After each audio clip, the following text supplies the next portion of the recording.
Mesdames, Messieurs, bonjour à toutes et à tous. Bienvenue au journal. Ces jours d'élection pour les Béninois qui ont pris d'assaut les 13 000 bureaux de vote pour élire un nouveau président de la République parmi 33 candidats. Depuis ce matin, les opérations de vote se déroulent dans le calme.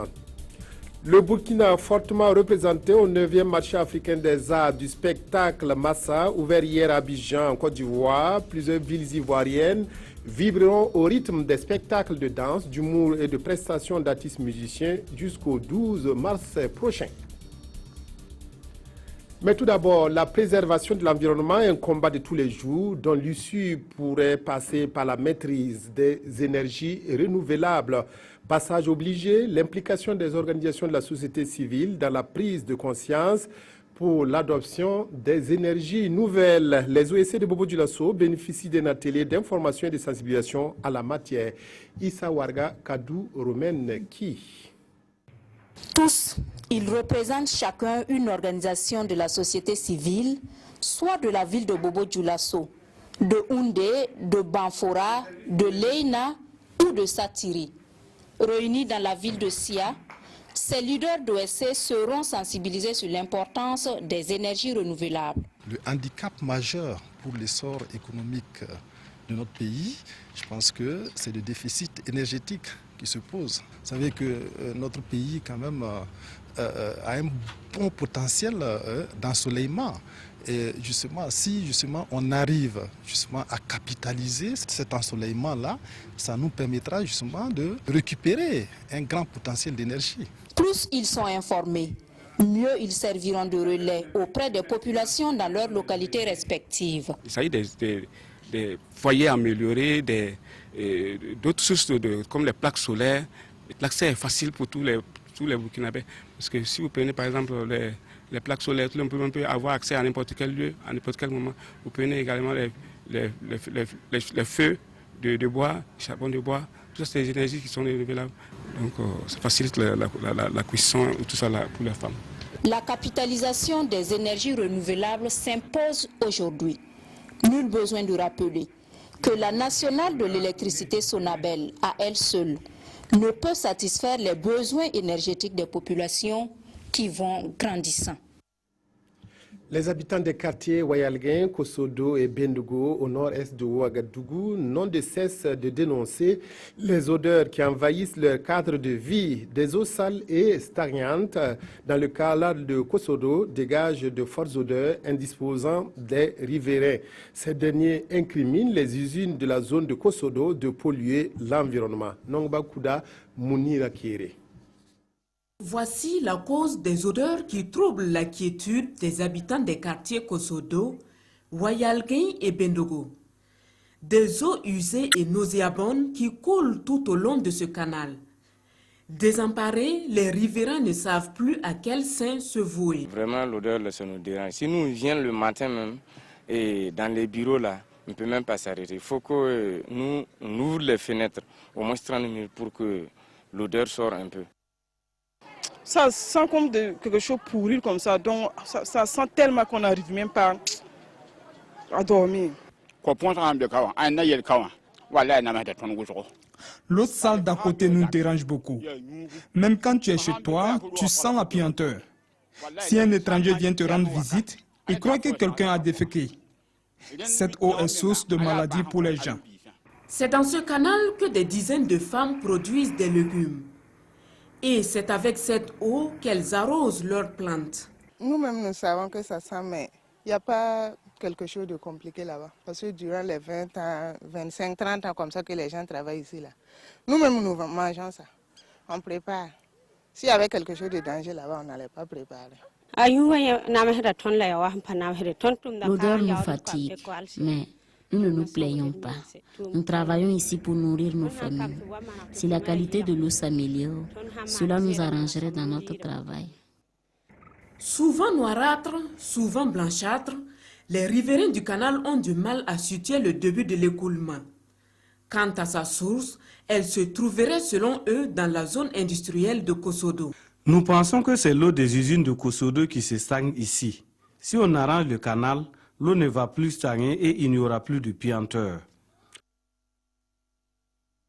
Souvent même, ça sent l'alcool. Si cette eau fait 2 jours, elle va commencer à sentir. C'est ici que débute la partie visible de l'écoulement des eaux usées vers le canal. Nous avons cherché à trouver la source au-delà de ce caniveau, mais le reste des raccordements est enfui dans le sol. Il est donc difficile à partir de là d'identifier les usines qui sont à la base de l'écoulement des eaux usées vers le canal de Kosodo. Aider les populations démunies à combattre la faim et la pauvreté, mission que s'est donnée l'association Aidons l'Afrique Ensemble 3AE.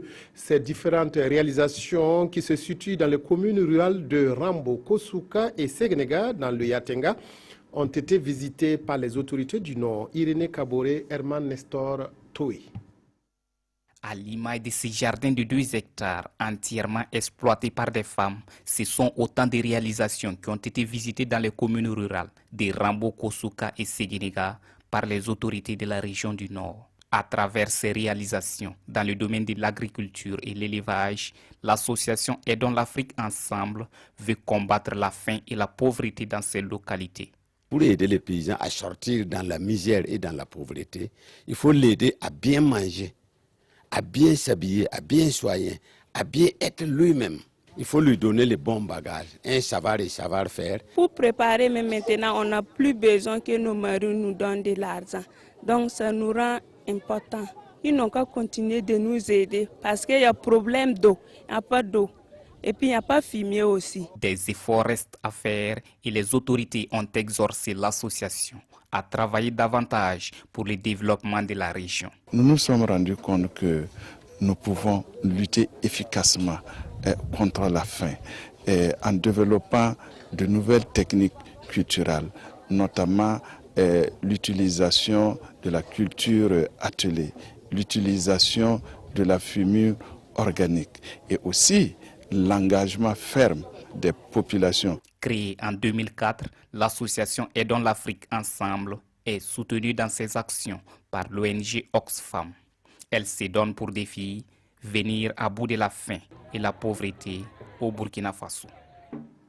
Après une semaine dédiée aux masques, le Festival international des masques et des arts Festima a refermé ses portes hier à Dédougou dans le Moun. Plusieurs rencontres professionnelles, des exhibitions de masques et des expositions ont marqué cette 13e édition. Yves Rwamba, Karim Ouedraogo, Paul Nayalgado, Savadogo. Les festivaliers et les sociétés de masques devront attendre 2018 pour une autre édition du Festima, le Festival international des masques et des arts de Dédougou. Les lampions du festival se sont éteints et le bilan s'avère positif. La parade d'abord inaugurale s'est bien tenue avec l'ensemble des sociétés que nous avons prévues. Nous avons pu tenir les prestations, 3 prestations par jour. Nous avons également pu tenir les marchés africains pour pouvoir faire la promotion de l'artisanat et des entreprises également. Nous avons pu faire le spécial soir au village qui vise à promouvoir les artistes locaux. Nous pensons que nous avons donc accompli tout ce que nous avons prévu pour l'édition 2016. Plus de 2500 masques nationaux et étrangers ont participé à ce festival. Cette 13e édition du Festima a été d'une grande importance pour la région de la Boukoul du Mouhoun. En tout cas, ont été connus de tous les acteurs du monde de la culture sur le plan international. Et pour revenir au niveau micro, ça veut dire que les acteurs locaux ont dû faire de bonnes affaires. Les carnets d'adresses ont été certainement bien remplis. Le secteur privé a fait de bonnes affaires certainement, les hôteliers, les restaurateurs. Et tout cela s'est passé vraiment dans la paix, dans le calme et la quiétude. Je pense que j'ai une bonne appréciation du Festival 2016. En attendant la 14e édition du Festival en 2018, les autorités de la région promettent accompagner les organisateurs dans la réalisation de leurs infrastructures.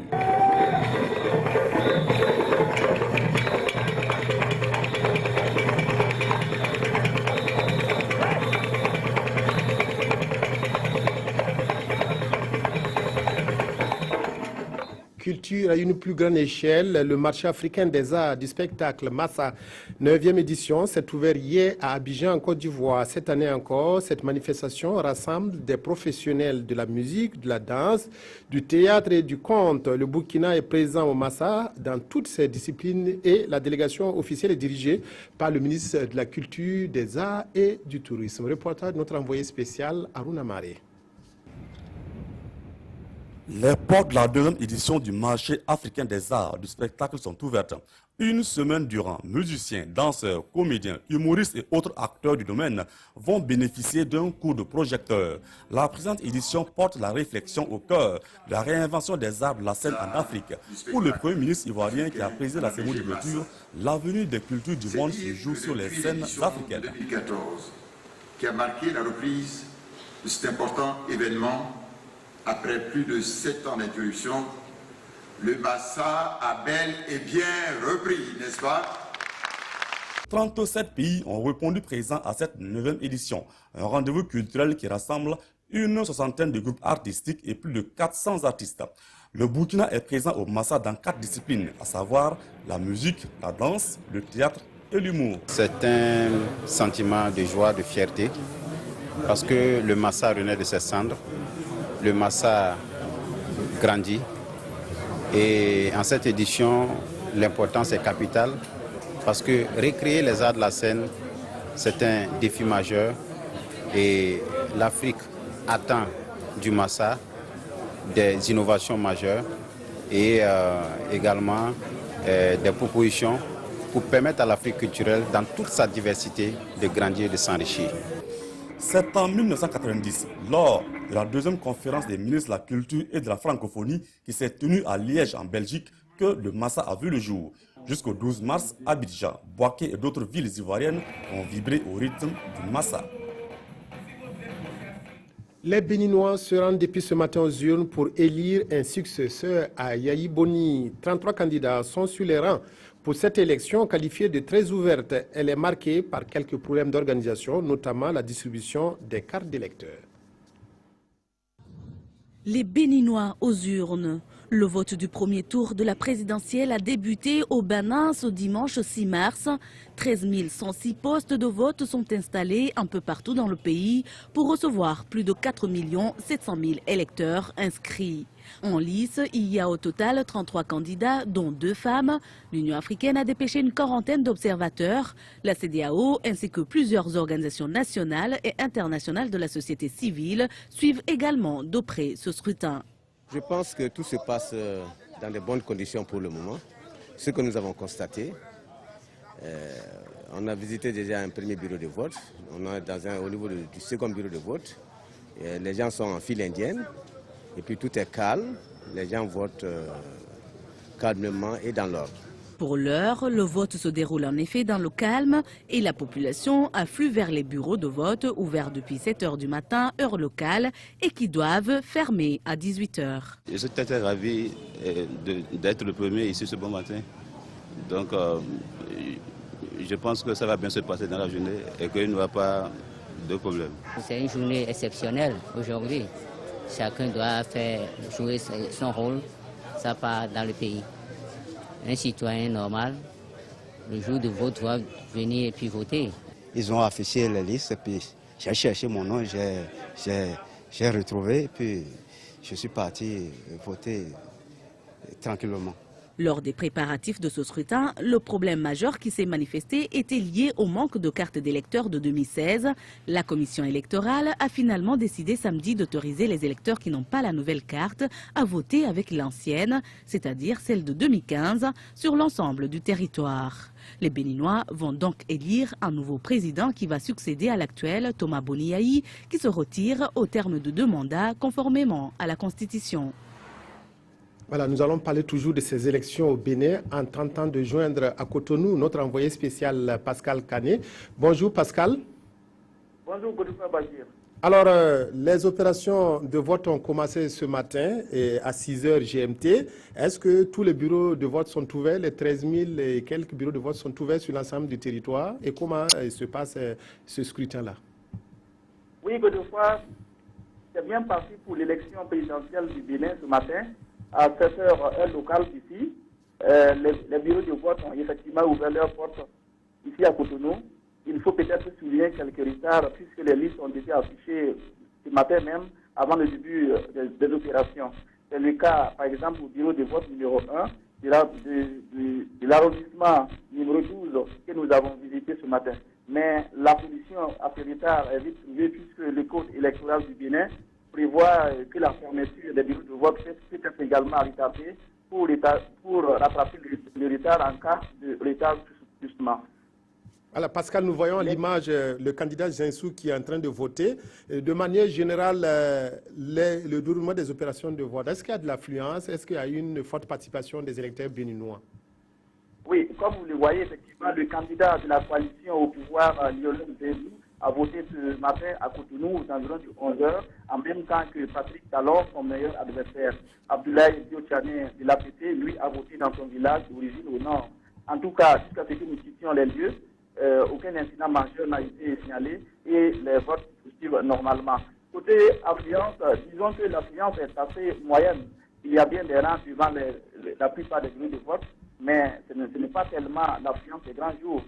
Mais vous le savez, les Béninois sont très croyants et nous sommes dimanche. Beaucoup ont préféré aller à la messe avant de venir voter, nous dit-on. Dans tous les cas, les électeurs ont jusqu'à 16h heure locale, 15h temps universel pour accomplir leurs devoirs citoyens. Parce qu'ici, la Commission électorale nationale autonome, a opté pour le dépouillement en journée.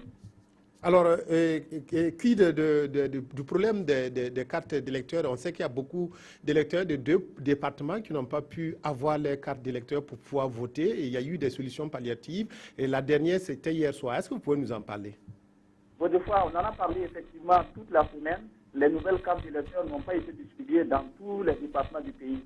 La Sénat, sous décision du Conseil constitutionnel, avait opté pour faire voter les citoyens avec leurs anciennes cartes d'électeurs 2015 dans ces départements-là qui n'ont pas été approvisionnés, c'est-à-dire les départements du Zou et des plateaux, ce qui a provoqué des protestations de certains acteurs politiques. Hier soir, effectivement, la Sénat a fini par céder. Elle a annoncé que les anciennes cartes d'électeurs peuvent être utilisées sur toute l'étendue du territoire national, y compris dans les départements où la nouvelle carte est disponible. Les nouveaux majeurs pourront également voter avec leur carte nationale d'identité, à condition, bien sûr, d'être inscrits sur la liste électorale. Alors donc, de manière générale, on peut s'attendre à des résultats d'ici ce soir ou demain ou plus tard? Là, attendons de voir parce qu'il y a d'abord le dépouillement. Il faut attendre pour voir comment est-ce que les choses vont évoluer. Sinon, il n'y a pas d'annonce comme ça précise par rapport aux résultats pour le moment. Voilà, merci à Pascal Kané et à Adama Guiti qui sont nos envoyés spéciaux au Bénin pour nous faire vivre ces élections présidentielles béninoises. Élections toujours, mais cette fois-ci aux États-Unis. Les caucus primaires se sont poursuivis hier dans 4 États pour les républicains et dans 3 pour les démocrates. Chez les républicains, Donald Trump et Ted Cruz se sont partagés la poire en 2, alors que chez les démocrates, Bernie Sanders a remporté 2 États sur 3. Ted Cruz et Bernie Sanders n'ont donc pas dit leur dernier mot. Aux États-Unis, Ted Cruz reste dans la course à l'investiture républicaine. Le candidat ultra-conservateur a remporté ses 5e et 6e victoires depuis le début des primaires. Il s'impose dans le Maine et surtout au Kansas, où il a largement devancé Donald Trump ainsi que les 2 autres candidats en lice, Marco Rubio et John Kasich. Pour Ted Cruz, le front anti-Trump finira par avoir raison du milliardaire. Il y a 65% de républicains qui reconnaissent que Donald Trump n'est pas le meilleur candidat pour affronter Hillary Clinton, dit-il. S'il perd, nous perdons la Cour suprême pendant une génération, nous perdons la Déclaration des droits, nous perdons le Sénat. Ce que l'on voit, c'est que les républicains se rassemblent derrière notre campagne. Donald Trump a lui remporté les 2 autres primaires de la soirée dans le Kentucky et en Louisiane et reste donc largement en tête de la course à l'investiture. Mais le milliardaire fait face à l'opposition grandissante des caciques du parti. Chez les démocrates, Bernie Sanders résiste encore. Il a remporté les caucus du Kansas et du Nebraska, mais reste loin derrière Hillary Clinton en nombre total de délégués. Lui n'a guère l'intention de baisser les bras. Les gens de ce pays sont fatigués des politiques de l'establishment, dit-il. Ils veulent un vrai changement. Et quand je vois ces foules et les votes que nous obtenons, j'ai la forte impression que nous avons une réelle dynamique qui peut nous mener vers la victoire. Hillary Clinton a, elle, remporté les primaires en Louisiane, où elle bénéficie du vote de la communauté afro-américaine. L'ex-secrétaire d'État demeure la grande favorite des primaires démocrates. Sport football, après Bobo Dioulasso, Koudougou et Tenkodogo, la Fédération burkinabé de football a rencontré hier les responsables des clubs de D1 et D2 de Ouagadougou et de Wayouia. Une rencontre destinée à faire le bilan d'une année d'expérimentation des bourses allouées aux joueurs des différents clubs. Le maître mot étant la traçabilité comptable de cette initiative qui vient soulager les clubs de foot. Jérôme Tiendrebiogo. Le président de la Fédération burkinabé de football, Sita Sangaré, n'est pas passé par 4 chemins pour situer l'enjeu de la rencontre avec les clubs de D1 et D2 sur le bilan d'une année de gestion des bourses allouées aux joueurs. Il s'agit de révéler les points positifs et les insuffisances, mais surtout de proposer ensemble des pistes d'amélioration des modalités d'utilisation de cette bourse sur le terrain. Des efforts doivent être faits à tous les niveaux afin qu'ensemble, nous relevions le pari de la traçabilité comptable qui conditionne la reconduction de cette belle initiative dont l'importance pour nos clubs n'est plus à démontrer. Si on nous retire cette bourse-là, on ne sait pas comment on va faire parce que nous, en tout cas à notre niveau, nous avons beaucoup de difficultés financières. Donc c'est une nouvelle pour nous. Des propositions avaient été faites pour une meilleure gestion des fonds, mais elles n'ont pas rencontré l'assentiment de tous. Je ne sais pas en quoi ça gêne certains responsables d'accepter et ceux qui nous apportent cette aide-là puissent être derrière pour la contrôler et la distribuer.